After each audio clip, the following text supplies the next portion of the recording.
Hello everyone, myself Seema Thura from Khatri Vidyalaya, Bodeli. Today my topic is how to pass easily in English subject in SSC examination. Today my topic is કે ધોરણ 10 માં ઇંગ્લિશના સબ્જેક્ટમાં વિદ્યાર્થીઓ સરળતાથી કઈ રીતે pass થઈ શકે. સૌપ્રથમ સેક્શન A અને સેક્શન B. સેક્શન A અને B માં ટોટલ 26 માર્ક્સનું પેરેગ્રાફ પરથી જોઈને જ લખવાનું છે. સેક્શન A ની વાત કરું તો 1 થી 10 પ્રશ્નો અને ત્યાર પછી શોર્ટ નોટ એટલે સેક્શન A પૂરું. સેક્શન B માં 16 માર્ક્સનું પેરેગ્રાફમાંથી શોધીને જ લખવાનું છે. તો આપણે શીખીએ કે પેરેગ્રાફમાંથી કઈ રીતે શોધીએ. અહીંયા ફર્સ્ટ ક્વેશ્ચન છે વોટ ઇઝ MGP. પહેલા તો પ્રશ્નવાળા સરખા શબ્દો પેરેગ્રાફમાં શોધીએ. ત્યાં MGP છે પેરેગ્રાફમાં કેમ આપેલું છે RMGP. એટલે આ ફર્સ્ટ સેન્ટેન્સ છે એ થઈ ગયો વોટ ઇઝ MGP નો answer. Secondly how many customers have been benefited by MGP. હવે જ્યારે how many થી પ્રશ્ન પૂછાય એટલે આન્સર્સમાં નંબર્સ જ આવવા જોઈએ. તો આપણે પેરેગ્રાફમાં જોઈએ કે નંબર્સ ક્યાં આપેલા છે. તો આ નંબર્સ 3500. આન્સર કઈ રીતે લખીશું. how many શબ્દ કટ કરીને એના બદલે લખી દઈશું 3500. બાકીનું સેન્ટેન્સ એઝ ઇટ ઇઝ પ્રશ્ન ચિહ્ન કાઢીને મૂકી દઈશું ફૂલ સ્ટોપ. કે બાકીનું જે સેન્ટેન્સ આપ્યું છે એમનું એમ જ લખવાનું, વાક્યના અંતે પ્રશ્ન ચિહ્ન કાઢી નાખવાનું અને મૂકી દેવાનું ફૂલ સ્ટોપ પૂર્ણવિરામ. હવે next question where is the Palakkad district library situated. તો જ્યારે પણ વેર થી પ્રશ્નની શરૂઆત થાય તો આન્સરમાં આવવું જોઈએ સ્થળ પ્લેસ. જોઈએ અહીંયા પેરેગ્રાફમાં આપણને ક્યાં પ્લેસનું નામ આપ્યું છે તો આ રહ્યું કેરલા. આન્સર કઈ રીતે લખીશું. પહેલા બે શબ્દ કાઢી નાખીએ પ્રશ્નવાળા, વાક્યની શરૂઆત કરીએ ધ થી અને લાસ્ટમાં જોડી દઈએ ઇન કેરલા, જે આપણે પેરેગ્રાફમાંથી શોધ્યું છે. Next question when was women's unit launched. જ્યારે પણ પ્રશ્નની શરૂઆત when થી થાય તો આન્સરમાં આવવું જોઈએ ટાઈમ. અહીંયા ટાઈમ ક્યાં આપેલું છે ઇન ફેબ્રુઆરી 2014. તો આ આન્સર થઈ ગયો આપણો when થી પ્રશ્નની શરૂઆત. who came to the Lord. જ્યારે પણ પ્રશ્નની શરૂઆત who થી થાય તો આન્સરમાં નેમ ઓફ પર્સન જ આવવું જોઈએ. અહીંયા નેમ ઓફ પર્સન આપણા પેરેગ્રાફમાં કોણ છે ધ એન્જલ. આન્સર કઈ રીતે લખીશું. હું કાઢીને ખાલી અહીંયા લખી દઈશું ધ એન્જલ. એટલે આ થઈ ગયો who થી વાક્ય રચના વાળો પ્રશ્ન. સેમ આ જ વસ્તુ. ઓકે, તો આ રીતે જ્યારે પણ પ્રશ્નની શરૂઆત વેર થી થાય તો સ્થળનું નામ, વેન થી થાય તો સમય, સમયમાં શું વસ્તુ આવી શકે તો મહિનો, વાર, વર્ષ કે પછી ચોક્કસ સમય. For example 7:30 AM, 8 PM etcetera. ત્યાર પછી જ્યારે પ્રશ્નની શરૂઆત who થી થાય તો વ્યક્તિનું નામ, how many થી થાય તો સંખ્યા, what થી થાય તો માહિતી અને why થી થાય તો કારણ. આ જ રીતે આખો સેક્શન બી પણ લખવાનો છે, જે ક્વેશ્ચન નંબર 16 થી લઈને ક્વેશ્ચન નંબર 32 સુધી, જેમાં પોએમ્સના ક્વેશ્ચન આન્સર પણ આવી જશે, ડેટા પણ આવી જશે, સપ્લિમેન્ટરી રાઇટિંગનો પણ પેરેગ્રાફ આવી જશે અને ઇન્ટરવ્યુ પણ આવશે. સેમ વસ્તુ આપણને વધારે ઉપયોગી થશે સેક્શન બી માં ક્વેશ્ચન નંબર 53 to 55. એમાં પણ આ જ રીતે આન્સર લખવાના છે. તો આપણે આ જોયું સેક્શન એ અને સેક્શન બી કે જેમાં 26 માર્ક્સ જોઈને જ કવર કરવાના છે. હવે વાત કરીએ સેક્શન સી ની. સેક્શન સી માં ક્વેશ્ચન નંબર 33 થી લઈને 41 સુધી 9 માર્ક્સ માત્ર ફંક્શન્સના જ છે.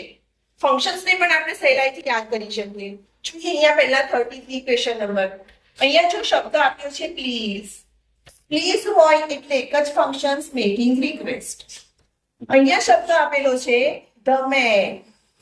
ધ મેન એટલે વ્યક્તિનું વર્ણન, એટલે આન્સર આવશે ડિસ્ક્રાઇબિંગ પર્સન. અહીંયા જો વાક્યમાં આપેલું છે હાય. હાય હોય એટલે એક્સચેન્જિંગ નાઇસિટીઝ. તો આવા કીવર્ડ્સ જોઈએ. મેકિંગ રિક્વેસ્ટના કીવર્ડ છે પ્લીઝ, કાઇન્ડલી અને વુડ. જ્યારે પણ વાક્યમાં આ ત્રણ શબ્દમાંથી એક શબ્દ હોય એટલે ફંક્શન થઈ ગયો મેકિંગ રિક્વેસ્ટ. ડિસ્ક્રાઇબિંગ પર્સનની વાત કરું તો વ્યક્તિનું વર્ણન હોય કે વ્યક્તિનું નામ આપેલું હોય એટલે થઈ ગયું ડિસ્ક્રાઇબિંગ પર્સન. એક્સચેન્જિંગ નાઇસિટીઝ એટલે શુભેચ્છા દર્શાવતા શબ્દો.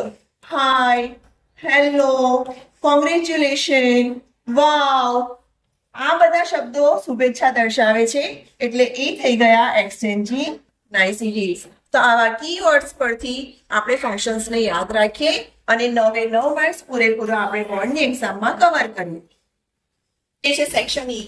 સેક્શન ઈ માં સૌથી પહેલા પહેલું વાત કરું તો ઈમેલ આઈડી. ઈમેલને પણ આપણે એકદમ સરળતાથી લખતા શીખીએ. ઈમેલનું પહેલા ફોર્મેટ છે ટુ, ફ્રોમ, પછી આવશે ડેટ અને પછી આવશે સબ્જેક્ટ. આ ચાર વસ્તુ એના ફોર્મેટમાં પહેલા લખી નાખીએ. હવે ટુમાં લખીએ મેડમ નામની ઈમેલ આઈડી. અહીંયા મેડમનાર કોણ છે? નેહા પટેલ. નેહા પટેલની ઈમેલ આઈડી નથી. નેહા પટેલની ઈમેલ આઈડી લખતા શીખીએ. નેહા પટેલ. બંને જે શબ્દ નામ આપ્યા છે, નામ અને અટક, એને સ્મોલમાં લખી દઈએ. નીચે એડ્રેસીટમાં 2 ડિજિટ ઉમેરી દઈએ. પછી લખી દઈએ @ અને પછી લખી દઈએ gmail.com. આ થઈ ગઈ મેળવ નામની ઈમેલ આઈડી. ફ્રોમમાં કોણ આવશે?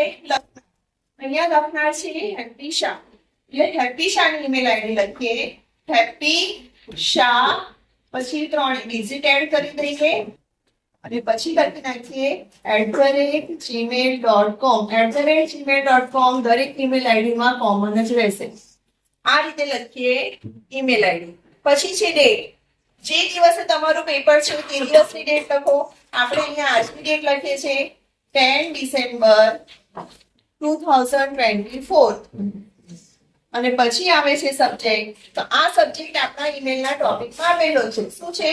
Invite in her birthday party. એટલે અહીંયા લખી દઈએ ઇન્વાઇટ ઇન બર્થડે પાર્ટી. આ થઈ ગયું આપણું ઈમેલનું પહેલી ફોર્મેટ. ઈમેલ આઈડીને પહેલા બનાવતા શીખી લઈએ અને ત્યાર પછી ટુ, ફ્રોમ, ડેટ અને સબ્જેક્ટ. આ ઈમેલ આઈડી લખ્યા પછી અહીંયા આપણે ફ્રેન્ડને લખીએ છીએ તો સંબોધન કરીશું ડિયર ફ્રેન્ડ. દરેક ઈમેલમાં આ 2 સેન્ટેન્સીસ ફિક્સ જ કરી લઈએ. ફર્સ્ટ સેન્ટેન્સ છે hi, hello, how are you? I am fine here. I hope you may fine there. આ થઈ ગયું ફર્સ્ટ સેન્ટેન્સ. આ સેન્ટેન્સ લખ્યા પછી આપણા ઈમેલના જે ટોપિક આપ્યો છે, જે સબ્જેક્ટ છે, એને રિલેટેડ એક બે સેન્ટેન્સ લખીએ. ફોર એક્ઝામ્પલ અહીંયા બર્થડે ઇન્વિટેશન છે તો બર્થડે ક્યારે છે, એની પાર્ટી ક્યાં રાખી છે, કયો સમય છે, તેને લગતા 2 સેન્ટેન્સ લખીએ. અને લાસ્ટ સેન્ટેન્સ જે પણ દરેક ઈમેલમાં ફિક્સ રહેશે એ છે regards to your mom dead. આ થઈ ગયું આપણું ઈમેલ. જો આ રીતે આપણે સહેલાઈથી ઈમેલ તૈયાર કરીશું તો સારામાં સારા માર્ક્સ ઈમેલમાં આપણે લઈ શકીશું. હવે આપણે ક્વેશ્ચન જોઈએ પેપરમાં. તો ક્વેશ્ચન નંબર 58 પિક્ચર ડિસ્ક્રિપ્શન. જે રીતે આપણે ઈમેલ સહેલાઈથી લખતા શીખ્યા એ રીતે પિક્ચર ડિસ્ક્રિપ્શન પણ સહેલાઈથી લખતા શીખીએ.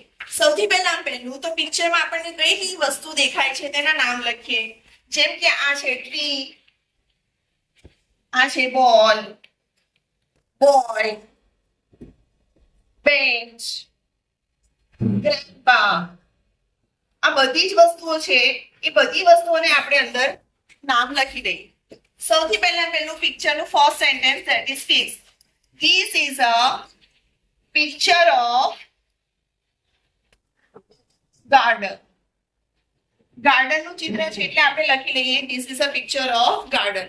ત્યાર પછીના જેટલા પણ સેન્ટેન્સ છે એની શરૂઆત કરીએ there is થી અને ત્યાર પછી છે there are થી. જો વસ્તુ એકવચનમાં છે તો લખીશું there is થી, બહુવચનમાં છે તો there are થી. ત્યાર પછી વાક્યમાં જો વ્યક્તિ છે જેમ કે અહીંયા બોયઝ છે તો બોયઝ શું કરી રહ્યા છે એ ક્રિયા અહીંયા આપણે દર્શાવીએ. જેમ કે boys are. Last sentence this is a very beautiful picture. આ થઈ ગયું આપણું last sentence.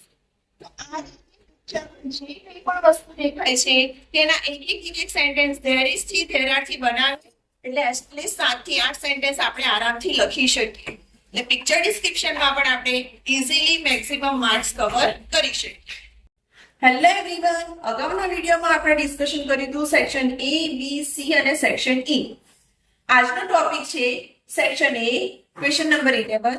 Right short note using the given questions or points.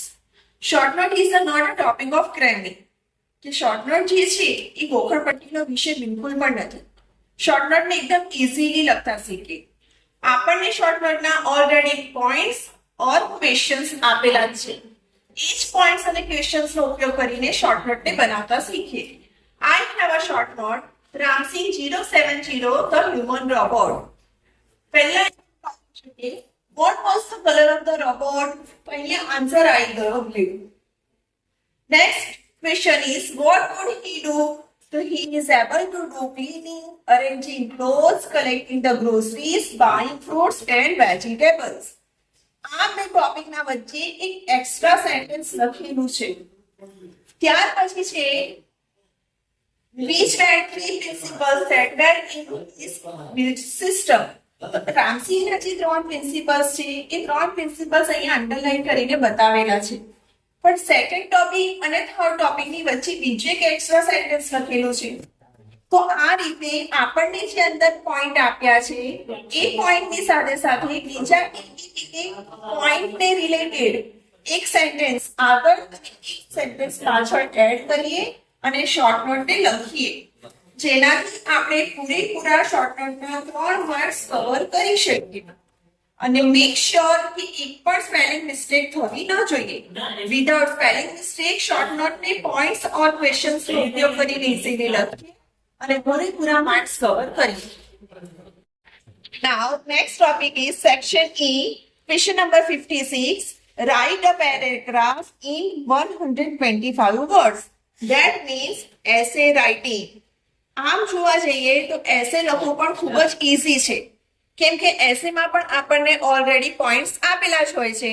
એ જ પોઈન્ટ્સનો ઉપયોગ કરીને 125 શબ્દોમાં એસે લખવાનો છે. પણ એસેને વધારે એટ્રેક્ટિવ કઈ રીતે કરી શકીએ? એસેમાં કેટલાક કોટ્સ, પ્રોવર્બ, સ્ટેટમેન્ટ, સ્ટ્રેન્જા અને કહેવતોને ઉપયોગ કરીને એસેને વધારે એટ્રેક્ટિવ બનાવે. સૌથી ઇમ્પોર્ટન્ટ વસ્તુ કે એસેની શરૂઆત અને એસેનો એન્ડિંગ એકદમ જોરદાર હોવો જોઈએ. એના માટેના કેટલાક અહીંયા સેન્ટેન્સીસ છે, જેમ કે can you imagine body without soul, can you imagine rivers without water, can you imagine bird without wings. For example, my favourite ટીચરના એસે પૂછ્યો હોય તો can you imagine school without teacher, can you imagine life without mother. તો આ રીતે શરૂઆત કરીએ. ત્યાર પછી no it is impossible to have a school without teacher. For example, મધરનો એસે હોય તો it is impossible to have a family without mother. It is like a vehicle without steering. અહીંયા જે ટોપિક આપ્યું છે એ ટોપિક એટલે for example આપણે mother છે તો mother is the most important person in our life. Teacher is the most important person in our life. આ રીતે એસેની શરૂઆત કરીએ.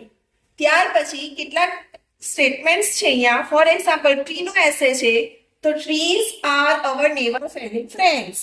If you save trees it will save you. Each one, tree one. Trees are like soldiers. They protect the environment. For example, bookને એસે પૂછ્યો છે તો books are our never failing friends. Books enrich our mind. ત્યાર પછી for example, teacher mother છે. Teacher is the noblest creation of God. Dr. APJ Kalam. Mother is the noblest creation of God. Dr. APJ Kalam. And lastમાં આ રીતના કોટ્સનો use કરીએ. Mother is like a candle who burns itself and give lights to other. Teacher છે તો teacher is like a candle who burns itself and give lights to other. ફ્રેન્ડના વિશે છે તો friend is like a candle who burns itself and give lights to others. And last, east or west my teacher is the best. Friend છે તો east or west my friend is the best. આ રીતે પર્સનને related એસેને લખી શકાય. Next is visit S A.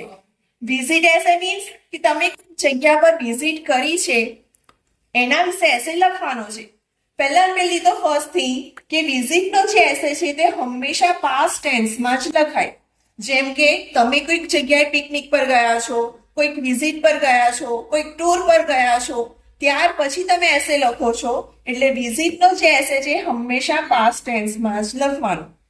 Next topic, ક્યારે ગયા? For example last Sunday, last summer vacation, last Diwali vacation et cetera. ક્યાં ગયા? તો તમે જે સ્થળ પર ગયા છો તેનું નામ. કોની સાથે ગયા? For example with family, with friends. કેવી રીતે ગયા? By car, by train, by bus. અને ક્યારે પહોંચ્યા? ત્યાંનું એટમોસ્ફિયર કેવું હતું, પ્લેસ કેવું હતું, સ્થળ કેવું હતું, એના રિલેટેડ 2-3 સેન્ટેન્સીસ લખીએ. What have you seen there? What did you do there? તમે ત્યાં શું જોયું? તમને શું સારું લાગ્યું? કઈ વસ્તુ તમને નવી લાગી? એને રિલેટેડ 2-3 સેન્ટેન્સીસ લખીએ. And have you enjoyed? તમે એન્જોય કર્યું? તો આ રીતે આપણને જે પોઈન્ટ્સ આપેલા છે એસેમાં, એ એસેના પોઈન્ટ્સની સાથે સાથે બીજા 1-2 પોઈન્ટ્સ આગળ પાછળ એડ કરીએ. બને એટલી કહેવતો, પ્રોવર્બ્સ, સ્ટેન્જાનો યુઝ કરીએ અને એસેને વધારેમાં વધારે એટ્રેક્ટિવ બનાવીને 6 માંથી 6 માર્ક્સ પૂરેપૂરા કવર કરીએ. Okay, now my topic is section D, question number 51 and 52, that is do as directed, જેને આપણે change the text પણ કહીએ છીએ. Change the text 4 રીતે પૂછાય. ફર્સ્ટ વન ઇઝ નંબર્સમાં ચેન્જ. જો સિંગ્યુલર હોય તો પ્લુરલ, પ્લુરલ હોય તો સિંગ્યુલર. ધેન ટેન્સમાં change. Then gender change. Male હોય તો ફીમેલ, ફીમેલ હોય તો મેલ. And last one is voice change. Question number 51 અને 52 માં 2 પેરેગ્રાફ પૂછાય છે. એમાંથી આ 4 માંથી કોઈ પણ 2 રીતે ચેન્જ કરવાના હોય છે. અહીંયા આપણે એક એક્ઝામ્પલ જોઈએ. Sunil is a social worker. Start like this માં આપણને આપ્યું છે શીલા. એટલે સુનિલના બદલે આપણે શું કરવાનું છે? શીલા. ધેટ મીન્સ કે જેન્ડર ચેન્જ. જેન્ડર ચેન્જ કરીએ તો એને રિલેટેડ જે પ્રોનાઉન છે એ પ્રોનાઉનને ચેન્જ કરીએ. અહીંયા ફર્સ્ટ સેન્ટેન્સ થઈ ગયું. સેકન્ડ સેન્ટેન્સમાં આપણને સુનિલ માટે હી આપ્યું છે તો શીલા માટે થઈ જશે શી. She is the founder of the one NGO. Now next sentence. ફરી અહીંયા આપણને સુનિલ માટે હી આપ્યું છે તો શીલા માટે આપણે કરી દઈશું she. અહીંયા આપણને his આપ્યું છે તો his નું થઈ જશે her. નેક્સ્ટ ફરી અહીંયા he છે સુનિલ માટે તો he નું થઈ જશે she અને અહીંયા છે his તો his નું થઈ જશે her. himself છે કાઢીને લખાવી નાખીએ herself. આટલા ચેન્જીસ કરવાના છે. બાકીના જે સેન્ટેન્સીસ આપ્યા છે સેમ એવું ને એવું જ લખવાનું છે. માત્ર આટલા ચેન્જીસ કરવાથી આપણને એક પેરેગ્રાફમાં 2 માર્ક્સ કવર કરી શકીએ. Now next paragraph. The teacher taught a lesson. Okay, આ પેરેગ્રાફના સ્ટાર્ટ લાઈક ધીસ માં જુઓ. અહીંયા જે લાસ્ટ વર્ડ આપ્યા છે અ લેસન, એ વર્ડ્સ અહીંયા આપ્યા છે શરૂઆતમાં. ધેટ મીન્સ કે આ કરવાનું છે voice change. Okay, voice change કરવા માટે સૌથી પહેલા ક્રિયાપદ પર આંગળી મૂકવાની. ક્રિયાપદ પછી તૈયારીમાં જે ઓબ્જેક્ટ છે, કર્મ છે, એ કર્મને લખી વાક્યની શરૂઆત. નંબર 2, વાક્યનો કાળ નક્કી કરીએ. ભૂતકાળ હોય એટલે વોઝ અથવા તો વેર, બેમાંથી એક જ આવે. લેસન એક વચન છે એટલે લેસન સાથે આપણે લખીશું વોઝ. ત્યાર પછી જે ક્રિયાપદ છે એ ક્રિયાપદનું કરીએ V3. અહીંયા ટોટનું V3 પણ ટોટ જ રહેશે.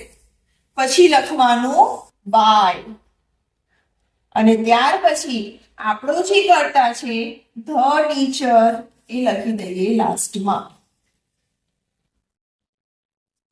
Second sentence. The student ask some question.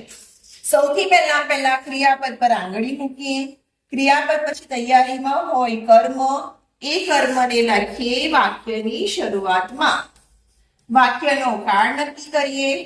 અહીંયા પણ વાક્યનો કાળ કયો છે? ભૂતકાળ. ભૂતકાળ માટે વોઝ અથવા તો વેર. ક્વેશ્ચન્સ બહુવચન છે એટલે અહીંયા આવશે વેર. આસ્ક છે તો આસ્કમાં પણ આસ્કનું V3 આનું આ જ રહેશે. પછી લખવાનું છે આપણે બાય અને પછી લખવાનું છે the students. Next sentence. The teacher answer the question. Again same method. સૌથી પહેલા ક્રિયાપદ બનાવની મૂકીએ. ક્રિયાપદ છે આન્સર. ક્રિયાપદ પછી છે object the questions. The questions ને લખીએ વાક્યની શરૂઆતમાં. વાક્યનો કાળ નક્કી કરીએ. ભૂતકાળ છે, ક્વેશ્ચન્સ ફરી બહુવચન છે એટલે અહીંયા આવશે વેર. આન્સર્ડ નું V3 આન્સર્ડ અને પછી લખવાનું બાય અને પછી આવી જશે ધ ટીચર. તો આ જે મેથડ છે કે આપણને આપેલા સેન્ટેન્સના last word start like this માં જ્યારે પહેલા હોય એટલે એ પેરેગ્રાફને ચેન્જ કરવાનો છે વોઇસ થી. તો આવા ચેન્જીસ કરીને આપણે વોઇસના પેરેગ્રાફમાં પણ 2 out of 2 માર્ક્સ કવર કરીશું. Now my topic is how to write a paper. પેપરને કઈ રીતે લખીએ જોઈએ. અહીંયા સેક્શન A 1 થી 10 પેરેગ્રાફ પરથી આન્સર્સ. કોઈ પણ પેપરમાં આપેલી સૂચના લખવી નથી, ડાયરેક્ટ આન્સર્સ જ લખવાના છે. આન્સર્સથી શરૂઆત કરીએ. એમાં પણ જે આન્સરમાં જે મેઇન વર્ડ્સ છે એ વર્ડ્સને પેન્સિલથી હાઇલાઇટ કરીએ. અહીંયા 1 થી 6, નેક્સ્ટ પેજ પર 7 થી 10. ત્યાર પછીનો ક્વેશ્ચન છે question number 11 short note writing. તો આ બે ટોપિકને આ રીતે લાઇન્સ કરીને ડિવાઈડ કરીએ એટલે ટોપિક ચેન્જ થાય છે એ તૈયારીમાં ખબર પડી જાય. શોર્ટ નોટમાં પણ જે ટોપિકને રિલેટેડ મેન આન્સર્સ છે એને પેન્સિલથી હાઇલાઇટ કરીએ. ત્યાર પછી આપણો ટોપિક ચેન્જ થાય છે question number 12 to 15 true false. True ફોલ્સમાં પણ આ રીતે સેન્ટેન્સ લખીએ, ન હોય તો એકલા આન્સર્સ પણ લખીએ અને આન્સર્સને પેન્સિલથી હાઇલાઇટ કરીએ. પણ બે ટોપિકની વચ્ચે આ રીતે લાઇન્સ ડ્રો કરીએ અથવા તો 2 થી 3 લાઇનને સ્કીપ કરી દઈએ, છોડી દઈએ, જેનાથી ટોપિક ચેન્જ થાય છે તે આપણે ક્લિયરલી જોઈ શકીએ. Now new section on new page. નવો સેક્શન નવા પેજથી. સેક્શન બી માં આપણને ટોટલ 4 ટોપિક આપેલા છે. એક પેજ પર 2 ટોપિકને કવર કરીએ અને બંને ટોપિકની વચ્ચે 2 થી 3 લાઈન છોડી દઈએ અથવા તો આ રીતે પેન્સિલથી ડ્રો કરીએ, જેનાથી ટોપિક ડિવાઈડ થાય છે આપણે ક્લિયરલી જોઈ શકીએ. સેક્શન બી માં પણ આપણને પેરેગ્રાફ પરથી જ આન્સર્સ લખવાના છે. તો જે આન્સર લખીએ છે એ મેઇન આન્સરને પેન્સિલથી હાઇલાઇટ કરીએ. ઇન બિટવીન જો કોઈક મિસ્ટેક થાય છે તો મિસ્ટેકને સિમ્પલી લાઇન કરીને કરીએ, વધારે પડતું ચેકચાક કરીને પેપરને ગંદુ ન કરીએ. નાઉ સેક્શન સી, નવો સેક્શન નવા પેજ પર. સેક્શન સી માં પણ ઘણા બધા ટોપિક્સ છે. દરેક ટોપિક્સને આ રીતે લાઇનથી કવર કરીએ અને ટોપિકને આપણે ડિવાઈડ કરીએ. For example question number 33 to 35. અહીંયા આપણને છે મેચ ધ ફંક્શન્સ. આપણે સામસામે મેચ ન કરીએ પણ આ રીતે સેન્ટેન્સ લખીએ, એની સામે સાચો આન્સર લખીએ અથવા તો ન્યૂ લાઇનમાં આન્સર લખીએ. આન્સર બી, સી કે ડી છે એ પણ સાથે ઇન્ડિકેટ કરીએ અને આન્સરને પેન્સિલથી હાઇલાઇટ કરીએ. ત્યાર પછી છે 36 થી 38 સુધી. એમાં પણ મેન આન્સરની સાથે કયો ઓપ્શન છે, એ છે, બી છે, સી છે એ પણ સાથે લખીએ અને પેન્સિલથી આન્સર્સને હાઇલાઇટ કરીએ. આ જ રીતે આખો સેક્શન કવર કરીએ 41 સુધી. 42 છે બ્લેન્ક્સ.